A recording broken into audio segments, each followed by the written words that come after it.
dari cuman ngelihat aja nggak kerasa ya perbedaannya seperti apa. Nanti kita akan bandingin langsung, kita putar video yang sama dan bandingin antara HP yang Kandibar yang biasa aja, kemudian HP yang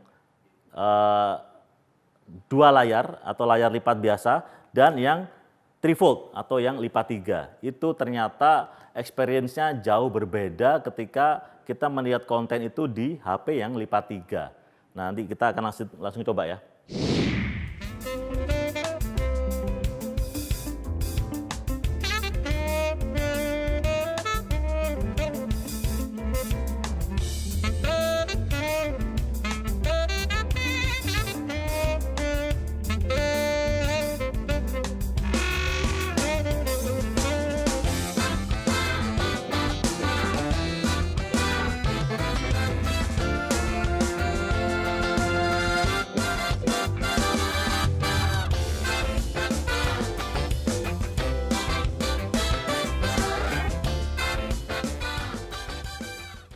Jadi 10 inci ini bahkan lebih besar dibandingkan iPad mini ya. iPad mini nggak nyampe 10 inci. Dan HP ini dibayangkan kalau misalnya ini hanya berubah dari handphone ke tablet, ini berubah dari handphone ke PC. Kalau dari Samsung sendiri mungkin menjawab pertanyaan dari warganet, sebenarnya ini layar 3 ini dioptimalkan untuk apa? Untuk extreme multitasking ya. Jadi tujuan atau salah satu kenapa desain lipat 3 ini dibuat. Kalau kita ngomongin layarnya ini, dia sangat tajam ya, untuk terutama untuk konten consumption dengan layar LTPO Dynamic AMOLED 2X dan juga 120 Hz refresh rate dan 1600 nits. Jadi sangat optimal untuk konten viewing ya. Jadi dia ini layarnya imersif dan juga sinematik. Jadi kalau misalnya kita buat nonton video atau nonton Netflix atau nonton apapun itu jauh banget bedanya dibandingkan dengan layar yang biasa, HP Kandibar biasa ataupun yang lipat 2. Layar besar seperti ini untuk apa sih? HP lipat 3 untuk apa sih? Jadi yang di-encourage oleh Samsung itu adalah untuk extreme multitasking ya. Dengan adanya layar 3 ini, sistem operasinya juga sudah disesuaikan sehingga kita bisa membuka 3 aplikasi sekaligus. Ini cocok untuk mereka yang mungkin bisa buat mantau saham sambil nonton TikTok ataupun sambil ngetik. Jadi bisa macam-macam dan juga bisa sangat produktif. Jadi dalam satu layar ini kita bisa membuka beberapa aplikasi sekaligus yang sesuai dengan minat kita gitu.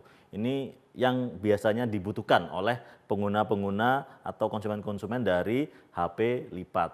Karena apa? Karena mereka bisa mengantongin handphonenya seperti biasa aja, tapi ketika mereka butuh kerja, mereka bisa mendapatkan layar yang besar sehingga untuk bekerjanya pun bisa lebih optimal. Oke, yang kedua adalah dia ini sudah dibekali oleh DeX Experience ya.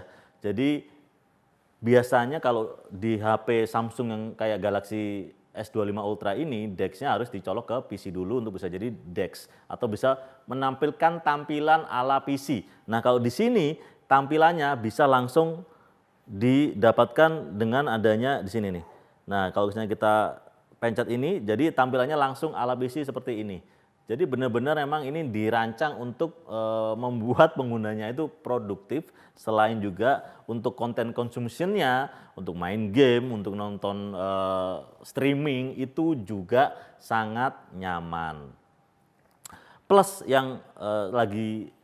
sekarang yang lagi didorong Samsung adalah integrasi dari Gemini AI di HP ini. Jadi apapun yang bisa kita lakukan itu bisa langsung terintegrasi oleh si Gemini AI tadi. Jadi intinya Trifold ini adalah HP yang dirancang untuk mereka yang mencari portabilitas smartphone, tapi juga kenyamanan ala tablet. Oke, next kita akan ngomongin soal kenyamanan. Jadi punya HP lipat 3 senyaman apa sih kalau misalnya kita bandingin dengan HP yang lipat 2. Jadi ketika ini dibuka ya, ini ketipisannya bahkan dia itu lebih tipis dibandingkan Galaxy Z Fold 7 yang lipat 2 tadi ya. Jadi ini bener-bener tipis banget guys. Jadi lihat nih, ini slot USB-C-nya itu udah mepet banget sama rangkanya atau bingkainya. Jadi beneran tipis banget. Kemudian dari sisi beratnya aja itu cuma naik 100 gram. Jadi beratnya ini sekitar 309 gram. Nggak terlalu berat kok. Dia tuh cukup enteng. Ya mungkin kalau misalnya dipegang kayak gini tuh kayak wah agak-agak berat ya dibandingkan mungkin Galaxy yang biasa gitu, Galaxy S25 biasa.